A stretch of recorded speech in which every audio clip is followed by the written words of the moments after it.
नमस्ते। आपका स्वागत है। इस कहानी का आनंद लें, चैनल को सब्सक्राइब करें और नोटिफिकेशन ऑन कर लें। मैथ्यू जानता था कि अटाकामा रेगिस्तान की यात्रा उसके लिए एक शारीरिक और मानसिक चुनौती होगी। वो जिस परियोजना में शामिल था, वह एल्ड्रिज इंस्टीट्यूट ऑफ एस्ट्रोफिजिक्स की सबसे महत्वाकांक्षी परियोजनाओं में से एक थी। उसने महीनों तक गणनाओं को ठीक करने, बिजली के डायग्राम सुधारने और सैद्धांतिक शोधकर्ताओं के साथ विचारों का आदान प्रदान करने में बिताए थे। लेकिन अब उस आसमान के नीचे सब कुछ साकार करने का समय था, जो सौर अवलोकन के लिए ही बना लगता था। रेगिस्तान ने सेंसर को वही दिया जिसकी उन्हें जरूरत थी।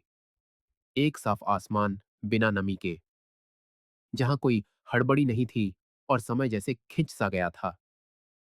यह सूरज की कम आवृत्ति वाली तरंगों को पकड़ने के लिए एक आदर्श जगह थी, और इसके लिए उसे मिलीमीटर की सटीकता के साथ उपकरणों को जोड़ना, कैलिब्रेट करना और संचालित करना था।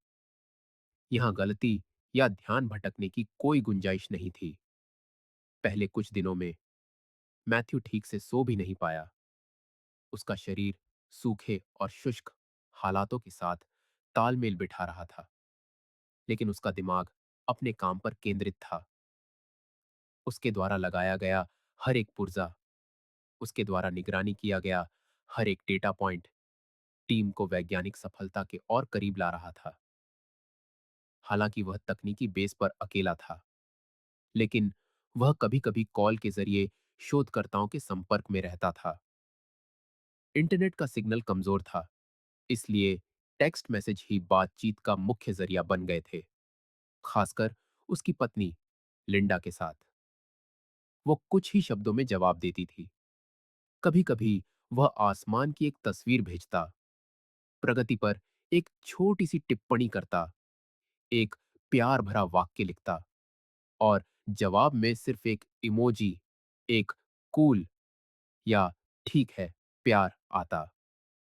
वह इसे बेरुखी नहीं समझना चाहता था। शायद वह थकी हुई थी, शायद उसका दिन व्यस्त था।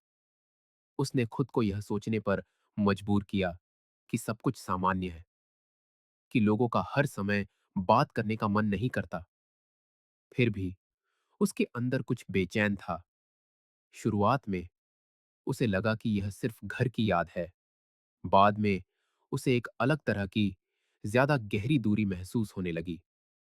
लिंडा हमेशा से कम बोलने वाली थी, लेकिन पहले वह अपने बनाए खाने की, अपने सींचे हुए पौधों की या अपनी बहन के साथ टहलने की तस्वीरें भेजा करती थी। इस बार उसने कुछ नहीं भेजा, बस सूखे संदेश, जैसे किसी मजबूरी में जवाब दे रही हो। जब उसने चौथी बार जिक्र किया कि वह लौटने के दिन गिन रहा है और उससे मिलने के लिए कितना बेताब है, तो उसने सिर्फ जवाब दिया, देखते हैं चीजें कैसी रहती हैं। उसने उस वाक्य को कई बार पढ़ा, यह समझने की कोशिश करते हुए कि क्या उसने ताना मारा था, या यह कहने का एक अजीब तरीका था कि वह भी उसे याद कर रही है, या फिर उन शब्दों के पीछे कुछ छिपा हुआ था। रेगिस्तान में हर नए इंस्टॉलेशन के साथ उस पर एक अजीब सा एहसास हावी हो जाता। ऐसा लगता था जैसे वह वहां सब कुछ सही कर रहा है, पेशेवर रूप से त्रुटिहीन, लेकिन किसी दूसरे क्षेत्र में असफल हो रहा है, जिसे वह समझ नहीं पा रहा था। फिर भी उसने मिशन को उत्कृष्टता के साथ पूरा किया। डेटा उम्मीद के मुताबिक रिकॉर्ड होने लगा और टीम ने दूर से ही जश्न मनाया। अब लौटने का समय था। उसने उपकरण पैक किए, हर चीज को सावधानी से बक्सों में बंद किया, हर चेकलिस्ट की जांच की, लेकिन खामोशी में एक और विचार हावी था। घर वापसी कैसी होगी? जब विमान बोस्टन में उतरा, तो मैथ्यू हड़बड़ी में अपना सामान लेकर उतरा। हर कदम के साथ उसके दिल की धड़कन तेज हो रही थी। 3 हफ्ते दूर, और वह बस लिंडा को फिर से देखना चाहता था। जब वह आगमन क्षेत्र में पहुंचा, तो वह वहां थी, एक खंभे के पास खड़ी, अपने बैग को ऐसे गले लगाए हुए जैसे उसके पीछे छिपने की कोशिश कर रही हो। उसका चेहरा उदास था। उसकी आंखें मैथ्यू की नजरों से बच रही थीं। वह मुस्कुराया, पास आया और उसे गले लगाने की कोशिश की, लेकिन उसने बिना किसी भावना के एक छोटे से चुंबन के साथ जवाब दिया। उसने पूछा कि यात्रा कैसी रही, और मैथ्यू ने परियोजना की सफलता के बारे में उत्साह से बताया। वह सुनती रही, लेकिन बिना कोई दिलचस्पी दिखाए, जैसे उसके हर शब्द दूर का शोर हो। उसकी आंखों में कोई चमक नहीं थी, मिलने की कोई खुशी नहीं थी। उसने यह महसूस किया और इसे नजरअंदाज करने की कोशिश की। कार में उनके बीच की खामोशी अजीब थी। उसने बातचीत शुरू करने की कोशिश की, चिली के तकनीशियनों के बारे में कुछ दिलचस्प बातें बताईं, और वह बस सुनती रही, अपने फोन से खेलती रही और कहा कि उसके सिर में दर्द है। उसने रुककर कुछ खरीदने की पेशकश की, लेकिन उसने मना कर दिया। वे घर पहुंचे। उसने अपना सामान खोला, देर तक नहाया, जल्दी से कुछ खाया और जल्दी सो गया, यह विश्वास करने की कोशिश करते हुए कि यह ठंडक सिर्फ शारीरिक दूरी का नतीजा है, कि साथ होने की गर्माहट अगले दिन लौट आएगी, कि उसे बस थोड़ा समय चाहिए। और फिर सुबह हुई। लिंडा उठी, जल्दी से कॉफी पी और यह कहकर घर से निकल गई कि उसे काम के कुछ मामले निपटाने हैं। उसने उसे कार तक छोड़ने की पेशकश की, लेकिन उसने यह कहकर मना कर दिया कि उसे पहले ही देर हो चुकी है। मैथ्यू रसोई में अकेला खड़ा रह गया। उस अभी भी गर्म कप को देख रहा था, जिसे वह मेज पर छोड़ गई थी। ऐसा था जैसे उसकी मौजूदगी सिर्फ चीजों में, हवा में इत्र की महक में रह गई थी। एक असहज भावना ने उसकी छाती को जकड़ लिया, लेकिन इसे समझने का समय नहीं था। दरवाजे पर 3 जोरदार दस्तकें हुईं, जैसे किसी को तुरंत सुने जाने की जरूरत हो। वह कमरे के पार गया और दरवाजे का हैंडल घुमाया, यह सोचे बिना कि दूसरी तरफ क्या इंतजार कर रहा है। यह सारा थी, पड़ोसन। उसकी आंखें लाल थीं और सांसें तेज चल रही थीं, जैसे वह बहुत देर से आंसू रोके हुए हो। मैथ्यू को यह पूछने का भी समय नहीं मिला कि क्या हुआ। वह अंदर आई, अपने पीछे दरवाजा बंद किया और सीधे कहा, तुम्हें यह जानने का हक है कि वे तुमसे क्या छिपा रहे हैं। उसका लहजा गपशप वाला नहीं था। यह एक साझा दर्द था, उस तरह का दर्द जिसका वजन शरीर पर महसूस होता है। सारा ने अपने हाथों में फोन पकड़ा हुआ था। स्क्रीन पहले से ही गैलरी में खुली हुई थी। बिना किसी झिझक के उसने वीडियो ढूंढा और मैथ्यू को देखने के लिए दे दिया। रिकॉर्डिंग उसके अपने घर में चुपचाप घुसने से शुरू हुई। कैमरा थोड़ा हिल रहा था, जैसे उसके हाथों को पहले से ही पता हो कि वे क्या देखने वाले हैं। वह धीरे धीरे लिविंग रूम से गुजरी, सधे हुए कदम, शोर न करने की कोशिश करती हुई। उसकी सांसें तनावपूर्ण और सुनाई दे रही थीं। जब वह दालान के पास पहुंची, तो बेडरूम का दरवाजा थोड़ा खुला हुआ था। उसने सावधानी से उसे धकेला और वहां वह दृश्य था। लिंडा और ब्रैंडन बिस्तर पर लेटे हुए थे, कमर तक सिर्फ चादर से ढके हुए। वे हंस रहे थे, एक दूसरे को सहला रहे थे, हर चीज से बेखबर। सारा कुछ सेकंड तक चुपचाप खड़ी रही, खामोशी से वीडियो बनाती रही, जब तक कि फर्श के तख्तों की चरमराती आवाज ने उसकी मौजूदगी का पता नहीं दे दिया। ब्रैंडन ने अपना सिर घुमाया और जम सा गया। लिंडा की आंखें फैल गईं। उसने जल्दी से चादर खींची और घबराहट में कपड़े पहनना शुरू कर दिया, अपने ही कपड़ों में उलझते हुए। ब्रैंडन ने कुछ कहने की कोशिश की, लेकिन उसकी आवाज ने साथ नहीं दिया। लिंडा ने अपनी शर्ट पहनी, अपना बैग उठाया और शर्मिंदा होकर बाहर भाग गई। पिछवाड़े से होते हुए अपने घर की ओर ऐसे भागी जैसे वह अपनी ही परछाई से भाग रही हो। रिकॉर्डिंग वहीं खत्म हो गई। पीछे सिर्फ सारा की तेज सांसों की आवाज रह गई। उसने बताया कि उसे हफ्तों से शक था। ब्रैंडन की दिनचर्या बदल गई थी।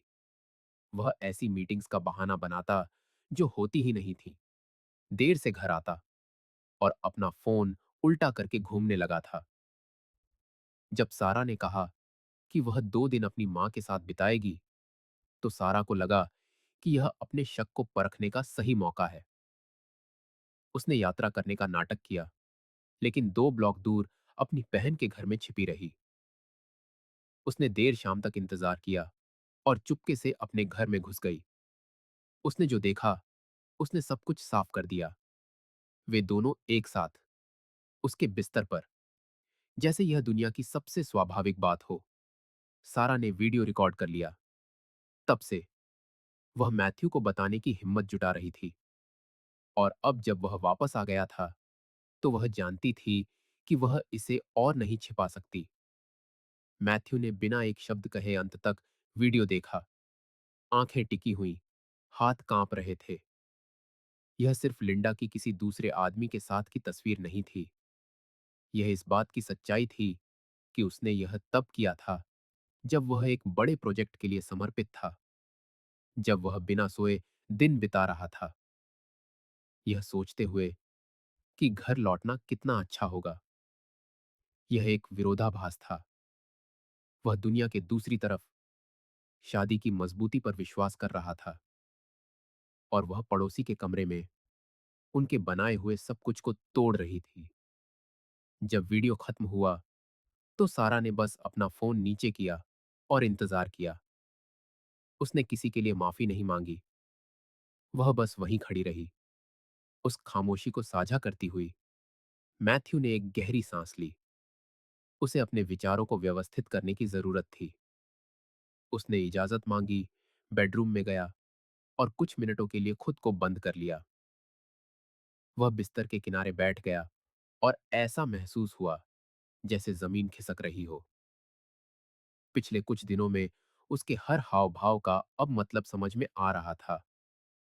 हवाई अड्डे पर ठंडा चुंबन, कार में खामोशी, सब कुछ जुड़ा हुआ था। बस उसने देखा नहीं था। जब वह लिविंग रूम में लौटा, तो सारा अभी भी वहीं खड़ी थी, उसके समय का सम्मान करती हुई। उसने उसे धन्यवाद दिया, कहा कि उसे नहीं पता कि क्या करना है, लेकिन वह आभारी है कि उसने उसे बता दिया। और उसने जवाब दिया कि वह धोखे में जीने के लायक नहीं है। कुछ घंटों बाद लिंडा घर आई। उसने सामान्य रूप से दरवाजा खोला। यह उम्मीद नहीं थी कि मैथ्यू को पहले से ही पता है। उसने उसे दृढ़ता से देखा, लेकिन अपनी आवाज ऊंची नहीं की। पूछा कि क्या वह कुछ कहना चाहती है। वह जम गई, हैरान होने का नाटक करने की कोशिश की, लेकिन यह ज्यादा देर नहीं चला। उसे एहसास हो गया कि उसे पहले से ही पता है। उसने अपनी आंखें झुका ली, सोफे पर बैठ गई और कबूल कर लिया। कहा कि वह अकेलेपन के कारण ब्रैंडन के साथ जुड़ गई, कि उसे दूरी को संभालना नहीं आया, कि वह अकेला महसूस करती थी। उसने सफाई देने की कोशिश की, लेकिन मैथ्यू के लिए उसके किसी भी शब्द का कोई मतलब नहीं था। वह ऐसे सुन रहा था जैसे वह कांच के पीछे हो, जैसे वह किसी और भाषा में बोल रही हो। अंत में उसने कहा कि वह जानती थी कि सारा सब कुछ बता देगी, और इसीलिए वह उसके लौटने के दिन से ही उदास थी। मैथ्यू ने पलटवार नहीं किया, आरोप नहीं लगाया, बस इतना कहा कि अगर उसे सच में शर्मिंदगी महसूस हो रही है, तो उसे वही करना चाहिए जो सही है। लिंडा ने एक बैग उठाया, उसमें कुछ कपड़े ठूंसे और यह कहकर चली गई कि वह एक दोस्त के यहां रुकेगी। और इस तरह घर पूरी तरह से खाली हो गया। जो खामोशी पहले अजीब लगती थी, अब उसका मतलब समझ में आ रहा था। यह अंत की खामोशी थी, एक ऐसे प्यार की जो तब टूट गया जब वह हजारों मील दूर था, यह विश्वास करते हुए कि लौटने पर उसे वही मिलेगा जो उसने छोड़ा था। लेकिन जो उसे मिला वह कुछ और था, कुछ ऐसा जिसे ठीक नहीं किया जा सकता था, कुछ ऐसा जिसने हमेशा के लिए सब कुछ बदल दिया। लिंडा के जाने के बाद के दिनों में मैथ्यू एक अजीब तरह की खामोशी में जी रहा था। यह सिर्फ घर में उसके कदमों की आहट या दिन के अंत में होने वाली छोटी छोटी बातों की कमी नहीं थी। यह निश्चितताओं का खालीपन था। वह यह सोचे बिना उठता था कि उसे क्या सोचना चाहिए। क्या उसे गुस्सा महसूस करना चाहिए या सिर्फ थकावट। वह उसकी चीजों को छूने से बचता था, लेकिन उसकी मौजूदगी के निशान अभी भी बिखरे हुए थे। बाथरूम में एक कंघी, दरवाजे पर एक कोट, अलमारी में एक कप जिसके किनारे पर लिपस्टिक का निशान था। ये किसी ऐसे व्यक्ति की दृश्य यादें थीं जिसने वास्तव में जाने से पहले ही दूसरा रास्ता चुन लिया था। पहले कुछ दिनों में उसने ज्यादातर समय आंगन में बिताया, औजारों की देखभाल करते हुए, उन चीजों को ठीक करते हुए जिन्हें ठीक करने की जरूरत नहीं थी, अपने अंदर की उलझन को एक रूप देने की कोशिश करते हुए। बातचीत के 2 दिन बाद सारा दरवाजे पर आई। वह लजानिया का एक बर्तन लाई और कहा कि उसे लगा कि शायद उसका खाना पकाने का मन नहीं होगा। उसने स्वीकार कर लिया, इसलिए नहीं कि उसे खाने की जरूरत थी, बल्कि इसलिए कि उसे किसी ऐसे मानवीय जुड़ाव की जरूरत थी जो दागदार ना हो। वे मेज पर बैठे और पहले तो खामोशी से खाते रहे, लेकिन जल्द ही विषय स्वाभाविक रूप से उठ गया। उन्होंने बेवफाई के बारे में बात की कि वे कैसा महसूस कर रहे थे।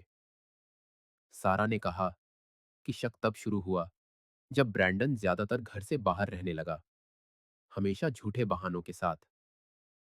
एक शनिवार की रात उसने कहा कि वह कॉलेज के एक दोस्त से मिलने जा रहा है। जब उसने यह जानने के लिए फोन किया कि वह कहाँ है, तो उसे पीछे संगीत और एक महिला की हंसी सुनाई दी। उसने उस समय कोई प्रतिक्रिया नहीं दी, लेकिन उसके अंदर कुछ बदल गया। मैथ्यू ने सुना और उसके शब्दों में खुद को पहचाना। उसने भी लिंडा की बेरुखी, उसकी दूर की नजर, उसके छोटे जवाबों को सही ठहराने की कोशिश की थी। सोचा था कि वह थकी हुई है, काम से दबी हुई है। कभी यह नहीं सोचा था कि वह खुद को किसी और आदमी को सौंप रही है। सारा उदासी से मुस्कुराई और कहा कि सबसे मुश्किल हिस्सा शादी का अंत नहीं था, बल्कि मूर्ख समझे जाने का एहसास था। इस खोज के बाद वे दोनों पहली बार हंसे, एक हल्की हंसी, लेकिन दर्द से भरी हुई। उसके बाद वह ज्यादातर आने लगी, कॉफी लाती, अपनी देखी हुई किसी सीरीज पर टिप्पणी करती, पूछती कि क्या उसे दुकान से कुछ चाहिए। मैथ्यू ने उसकी अलमारी का एक दरवाजा ठीक करके, शावर ठीक करके इसका बदला चुकाया। छोटे छोटे इशारे, लेकिन उन्होंने एक नई दिनचर्या बनाई, एक निरंतर उपस्थिति जिसने पहले खामोशी से भरे स्थानों को भर दिया। समय के साथ मुलाकातें जरूरत के बजाय पसंद बन गई। वे शाम को पड़ोस में एक साथ टहलने लगे। कभी कभी वे एक बेंच पर बैठकर जिंदगी के बारे में बात करते। ऐसी ही एक बातचीत में सारा ने पूछा कि क्या उसे फिर से किसी रिश्ते में पड़ने से डर लगता है। उसने जवाब देने से पहले सोचा, कहा कि डर से ज्यादा उसे भरोसा करने में झिझक महसूस होती है। और वह सहमत हुई, यह कहते हुए कि एक घायल दिल एक भूल भुलैया बन जाता है। उस पल वे दोनों एक दूसरे को समझ गए। न तो कोई नया रोमांस ढूंढ रहा था, लेकिन वे कुछ अप्रत्याशित पा रहे थे। सुकून, एक तरह की शांति जो ईमानदारी से आती थी। वे जानते थे कि वे कहां से आए हैं, उन्होंने क्या खोया है, और शायद इसी वजह से उनके बीच का हर इशारा ज्यादा ईमानदार लगता था। धीरे धीरे वे स्वाभाविक रूप से एक दूसरे के करीब आने लगे। कंधे पर एक स्पर्श, एक खुली हंसी, एक लंबी नजर। जब तक कि एक रात उन्होंने जो कुछ भी जिया था, उसके बारे में एक लंबी बातचीत के बाद मैथ्यू ने उसे गले लगा लिया। वह पीछे नहीं हटी। वे कुछ देर ऐसे ही रहे और उस आलिंगन में दर्द ने अपनी जगह खो दी। यह कोई योजनाबद्ध क्षण नहीं था, न ही कोई आवेगी लापरवाह कार्रवाई। यह दो थके हुए दिलों के बीच एक खामोश फैसला था, जो अकेले वजन ढोते ढोते थक चुके थे। अगले दिनों में दिनचर्या पहले से ही अलग थी। वे काम, राय, भविष्य के बारे में विचार साझा करते थे। वे अब अपने पूर्व साथियों के बारे में बात नहीं करते थे। उनका ध्यान उस नए मौके पर था, जो जिंदगी ने दो शादियों के खंडहरों के बीच रखा था, जो ठोस लगती थीं, लेकिन लंबे समय से टूटी हुई थीं। यह सारा ही थी जिसने सुझाव दिया कि वे एक ही दिन तलाक का समय तय करें। उसने कहा कि इस तरह वे दोनों चक्रों को एक साथ बंद कर सकते हैं। मैथ्यू को यह विचार प्रतीकात्मक, लगभग काव्यात्मक लगा।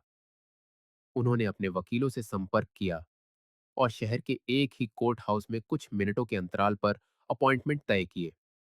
रास्ते में उन्होंने इस बारे में बात की कि जिंदगी कितने अजीब तरीके से सिखाती है।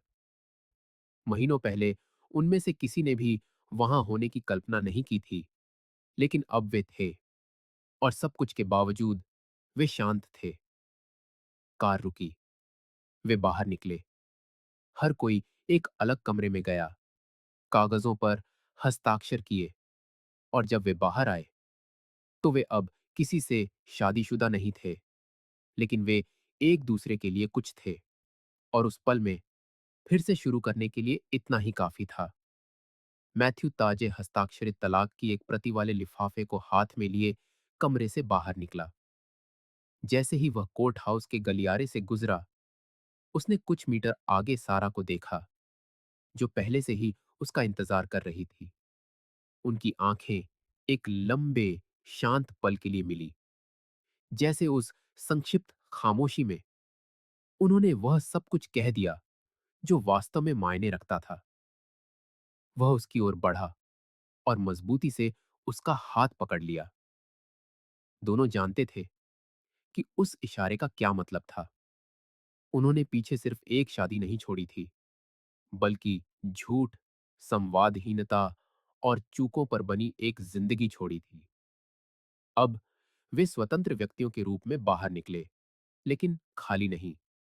जैसे ही वे प्रवेश द्वार की सीढ़ियों से नीचे उतरे, उन्होंने दूर दो जाने पहचाने चेहरे देखे। लिंडा और ब्रैंडन फुटपाथ के दूसरी तरफ खड़े थे, हर एक के हाथ में एक लिफाफा। उनके चेहरे तनावग्रस्त, फैसले का वजन उनके हाव भाव में झलक रहा था। ब्रैंडन ने अपने फोन से खेलने का नाटक किया, लेकिन चुपके से मैथ्यू पर नजर डाली। लिंडा ने अपनी आंखें जमीन पर गड़ाए रखीं, उन्हें सिर्फ एक पल के लिए उठाया जब उसने मैथ्यू को सारा की उंगलियों में अपनी उंगलियां डालते देखा। झटका तुरंत लगा। उसका चेहरा सख्त हो गया, उसके होंठ कस गए, और उसकी आंखें कांप उठीं, जैसे वे कुछ कहना चाहती हों, लेकिन कह ना पाईं। यह एक ऐसी नजर थी जो दबे हुए शब्दों से भरी थी। उसने बिना गुस्से के नजर लौटाई, बस एक तरह की ठंडक के साथ जो किसी भी चीख से ज्यादा दुख देती थी। उसने कुछ कहने की कोशिश की, लेकिन हिम्मत या साहस नहीं जुटा पाई। वह जानती थी कि उसने क्या किया है, और अब उसे साफ दिख रहा था कि परिणाम अपरिवर्तनीय थे। ब्रैंडन ने तिरछी नजर से देखा और अपनी बेचैनी छिपाने की कोशिश की।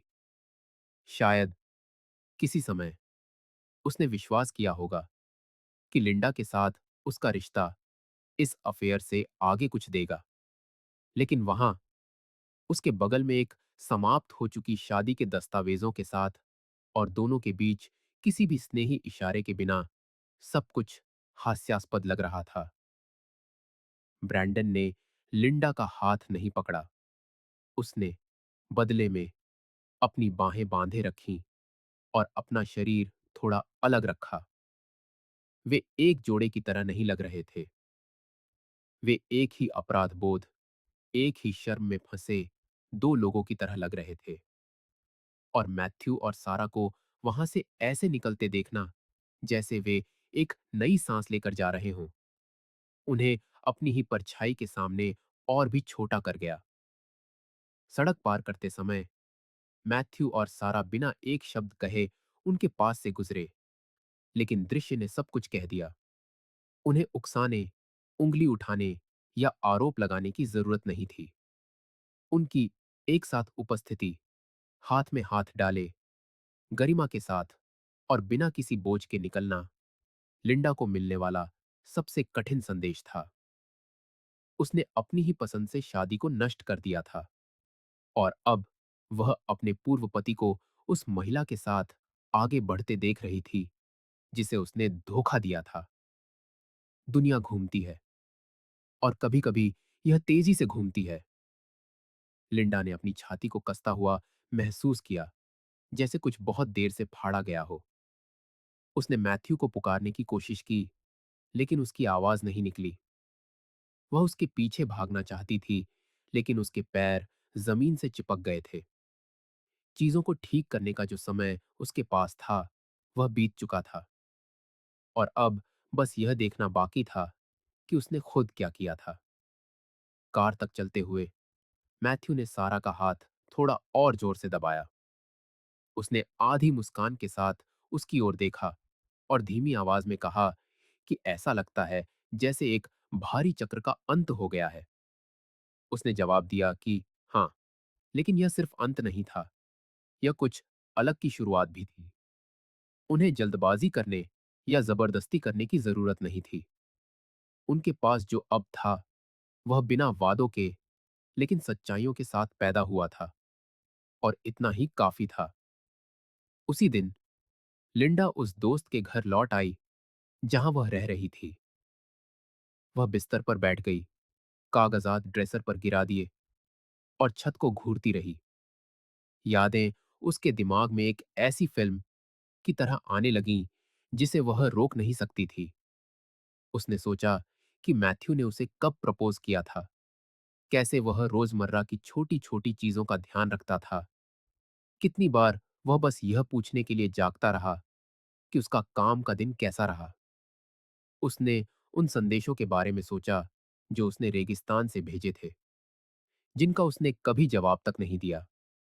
उसे शर्म महसूस हुई, उसे पछतावा हुआ, लेकिन सबसे बढ़कर उसे लगा कि उसने कुछ ऐसा खो दिया है जिसे वह कभी वापस नहीं पा सकती। उसने एक संदेश लिखने की कोशिश की, लेकिन भेजने से पहले ही उसे डिलीट कर दिया। वह पहले से ही जानती थी कि वापसी की कोई भी कोशिश स्वीकार नहीं की जाएगी। ब्रैंडन दूसरी ओर किराए के अपार्टमेंट में लौट आया। वह सोफे पर बैठ गया, टीवी चालू किया और बिना कुछ देखे चैनलों को बदलता रहा। एक पल के लिए उसने अपना फोन खोला और सारा को फोन करने के बारे में सोचा, शायद माफी मांगने के लिए। लेकिन वह जानता था कि सारा अब पहुंच से बाहर थी। वह दरवाजा उसी दिन बंद हो गया था जिस दिन उसने धोखा देने के लिए अपना दरवाजा खोला था। जो खालीपन उसने महसूस किया, वह लिंडा से अलग था। उसका ज्यादा सनकी था, जैसे किसी ने ऊंचा दांव लगाया हो और सब कुछ हार गया हो, लेकिन अभिमान उसे जोर से स्वीकार करने से रोक रहा था। वह वहीं अकेला बैठा रहा। टीवी की आवाज उस खामोशी को भर रही थी जिसे वह संभालना नहीं जानता था। शहर के दूसरी तरफ मैथ्यू और सारा ने बाकी का दिन एक साथ बिताने का फैसला किया।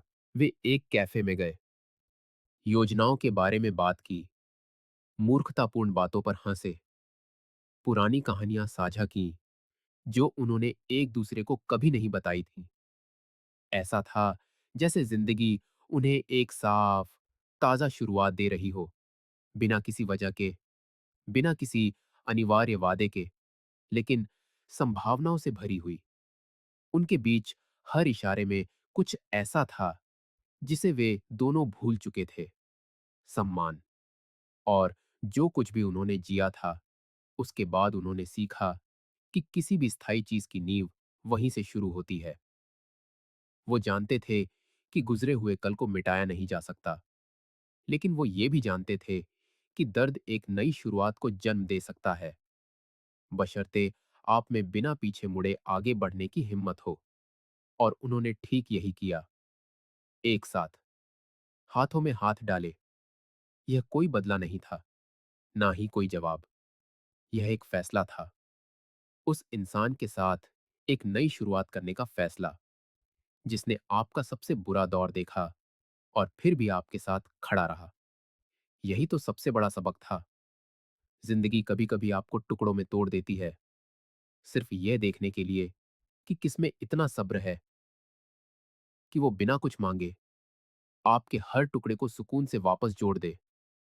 और ऐसा इंसान जब आपकी जिंदगी में आता है, तो उसकी कीमत उन तमाम चीजों से ज्यादा होती है जो आपने रास्ते में खो दी। वीडियो देखने के लिए आपका धन्यवाद। अगर आपको यह पसंद आया तो चैनल को सब्सक्राइब करना और नोटिफिकेशन ऑन करना ना भूलें, ताकि आप कोई भी अपडेट मिस ना करें। मिलते हैं अगली बार।